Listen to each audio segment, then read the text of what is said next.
नमस्कार मित्रांनो, मी गोपाळ टाकेफळे. मित्रांनो, मुख्यमंत्री माझी लाडकी बहीण योजना आज पुन्हा मोठे 12 बदल करण्यात आलेले आहे. मित्रांनो, यामध्ये आपण पाहू शकता पासपोर्ट फोटो असेल, त्यानंतर पोस्टाचे खाते असेल, या संदर्भातली सुद्धा बदल इथं झालेले आहेत. महत्त्वाचे 12 बदल जे आहे मित्रांनो, तो आपण आजच्या शासन निर्णयामध्ये पाहणार आहोत. तत्पूर्वी जर का मित्रांनो आपण चॅनलवरती नवीन असाल तर कृपया चॅनलला सबस्क्राईब करून ठेवा. अशाच प्रकारचे माहिती आधारित व्हिडिओ आपल्यापर्यंत पोहोचत राहतील. तर पाहूया मित्रांनो या संदर्भातली सविस्तर माहिती.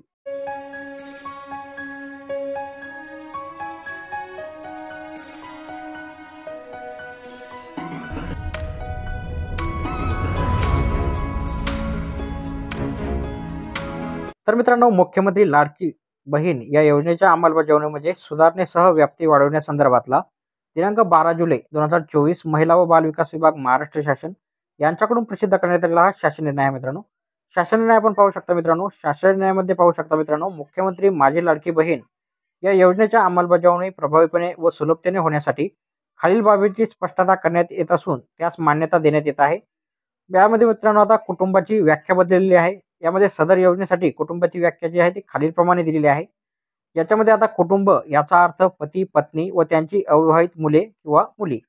2 नंबरचा जो बदल केलेला आहे त्यामध्ये आपण पाहू शकता, नवविवाहित महिलेच्या बाबतीत तिचे नाव राशन कार्डवर लगेच लावणं हे शक्य होत नाही. यामुळे विवाह नोंदणी प्रमाणपत्र असलेल्या अशा नवविवाहित महिलेच्या पतीचे रेशन कार्ड हे उत्पन्नाचा दाखला म्हणून ग्राह्य धरण्यात येणार आहे. म्हणजे मित्रांनो, आता ज्या महिलांचं नुकतंच लग्न झालेलं आहे अशांना विवाह नोंदणी प्रमाणपत्र जर असेल तर मित्रांनो यांना त्यांच्या पतीचं रेशन कार्ड हे जे आहे ते उत्पन्नाचा दाखला म्हणून देता येणार आहे. त्यानंतर तिसरा जो बदल आहे तो पाहू शकता, परराज्यात जन्म झालेल्या व ती सध्या महाराष्ट्रात वास्तव्यास असेल या महिलेचे महाराष्ट्रातील अधिवास असणाऱ्या पुरुषाबरोबर विवाह केला असेल तर अशा बाबतीत त्यांच्या पतीचे जन्मदाखला किंवा शाळा सोडल्याचे प्रमाणपत्र किंवा अधिवास प्रमाणपत्र ग्राह्य धरण्यात येते. याशिवाय महिलेच्या पतीचे 15 वर्षापूर्वीचे रेशन कार्ड व 15 वर्षापूर्वीचे मतदान कार्ड देखील ग्राह्य धरण्यात येणार आहे. त्यानंतर मित्रांनो, चौथा जो बदल आहे तो सदर योजनेचा लाभ घेण्यासाठी पोस्टातील बँक खातं सुद्धा आता ग्राह्य धरण्यात येणार आहे. महत्त्वाचा बदल आहे मित्रांनो. यानंतर पाचवा जो बदल आहे तो योजनेच्या ऑफलाईन अर्जावरील लाभार्थी महिलेचा फोटो काढून तो ऑनलाईन अर्ज दाखल करण्यासाठी ग्राह्य धरण्यात यावा. तर इथं सुद्धा महत्त्वाचा बदल एक पाहू शकता मित्रांनो. या अगोदर जो आहे तो लाईव्ह फोटो घ्यावा लागत होता.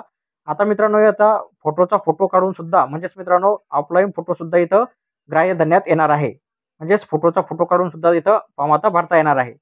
सदर योजनेअंतर्गत नागरी व ग्रामीण भागातील बालवाडी सेविका, अंगणवाडी सेविका, त्यानंतर NULM यांचे समूह संघटक, मदत कक्ष प्रमुख व आशा सेविका, सेतू सुविधा केंद्र व आपले सरकार सेवा केंद्र यांना पात्र महिलांचे अर्ज भरून घेण्यासाठी प्राधिकृत करण्यात येत आहे. केंद्र शासनाच्या विविध शासकीय योजनांचे लाभ ज्यामध्ये मित्रांनो PFMS DBT प्रणालीद्वारे देण्याची प्रक्रिया कार्यान्वित केली आहे. केंद्र राज्य शासनाच्या विविध योजनांमधील उदाहरणार्थ PM किसान, पोषण, मनरेगा, PM स्वनिधी, JSY, त्यानंतर प्रधानमंत्री मातृत्व वंदना योजना व अन्य तत्सम ज्या योजना असतील हे लाभार्थी मुख्यमंत्री माझी लाडकी बहीण या योजनेच्या अटी शर्तीनुसार पात्र ठरत असतील तर त्यांचा डाटा जो आहे तो माहिती व तंत्रज्ञान विभागाकडून प्राप्त झाल्यानंतर त्यांचे KYC व आधार ऑथेंटिकेशन यापूर्वीच झालेले असल्याने सदर लाभार्थ्यांना केवळ ऑफलाईन अर्ज भरून घेऊन मुख्यमंत्री माझी लाडकी बहीण या योजनेचा थेट लाभ देण्यात यावा. मात्र हे करीत असताना पात्र लाभार्थी महिलाकडून सदर योजनेचा अर्ज भरून घेण्यात यावा. तर इथे सुद्धा पाहू शकता मित्रांनो, ज्यांना PM किसानचे हप्ते चालू आहे, ज्यांना PM किसानचे पैसे भेटते किंवा आणखीनही ज्या योजनेचे पैसे भेटत असतील तर अशांमुळे यांची KYC जी आहे ती अगोदरच झालेली आहे. यांना फक्त मित्रांनो ऑफलाईन अर्ज आहे तो अंगणवाडी सेविकाकडे जमा करावा लागणार आहे. हा सुद्धा एक बदल इथे झालेला आहे मित्रांनो महत्त्वाचा. 8 नंबरचा जो बदल आहे तो गाव पातळीवर ग्रामसेवक, कृषी सहाय्यक, तलाठी, अंगणवाडी सेविका, आशा सेविका, ग्राम रोजगार सेवक व अन्य ग्रामस्तरीय कर्मचारी यांची ग्रामस्तरीय समिती स्थापन करण्यात यावी. सदर समितीचे संयोजक, ग्रामसेवक व सदस्य सचिव अंगणवाडी सेविका राहतील. समितीने सदर योजनेसाठी गाव पातळीवर शिबिर आयोजित करून त्यामध्ये ऑनलाईन तसेच ऑफलाईन या दोन्ही पद्धतीने लाभार्थ्यांची नोंदणी करण्यात यावी. ऑफलाईन अर्ज हा यथावकाश ॲप पोर्टलवर भरण्यात येणार आहे. म्हणजेच मित्रांनो, ऑफलाईन अर्ज जरी तुम्ही अंगणवाडी सेविकेकडे वगैरे दिला तरी तो मित्रांनो ऑनलाईनच होणार आहे. त्यानंतर 9वा जो बदल आहे तो ग्रामस्तरीय समितीमार्फत अंतिम लाभार्थी महिलांच्या यादीचे प्रत्येक शनिवारी व आवश्यकतेनुसार गाव चावडीवर वाचन करण्यात यावे. तसेच सदर यादी ग्रामपंचायत व अंगणवाडी केंद्र येथे प्रसिद्ध करण्यात यावी. सदर प्रसिद्ध करण्यात आलेल्या यादीवर हरकती प्राप्त झाल्यास त्यांचे विनाकारण करण्यात येईल व तसेच निरुक्ती टाळण्यात यावी. त्यानंतर मित्रांनो 10 नंबरचा जो बदल आहे, शासन निर्णय दिनांक 5/7/2024 अन्वये मुख्यमंत्री माझी लाडकी बहीण या योजनेच्या अंमलबजावणीसाठी अ व ब वर्ग महानगरपालिकेकडे वार्डस्तरीय संरचना असल्यामुळे या महानगरपालिका क्षेत्राकरता तालुकास्तरीय समिती ऐवजी वार्डस्तरीय समिती गठीत करण्यात आलेली आहे. सदर समिती आता अ व ब वर्ग महानगरपालिकापुरती मर्यादित न राहता सर्व महानगरपालिका क्षेत्रात वार्डस्तरीय समिती गठीत करण्यात यावी. 11 नंबरचा जो बदल आहे तो तालुका वार्डस्तरीय समितीमार्फत पात्र लाभार्थ्यांची निवड करून लाभार्थ्यांची अंतिम यादी प्रसिद्ध करावी. जिल्हास्तरीय समितीने तालुकास्तरीय समितीवर देखरेख व नियंत्रण ठेवावे.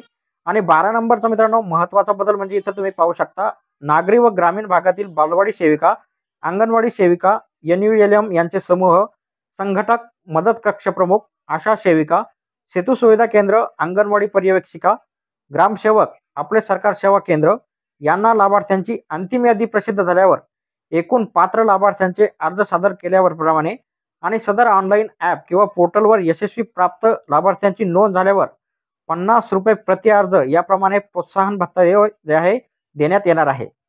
मित्रांनो सदर शासन निर्णय हा दिनांक 11/7/2024 रोजीच्या माननीय मंत्रिमंडळाच्या बैठकीच्या निर्णयानुसार निर्गमित करण्यात येत आहे.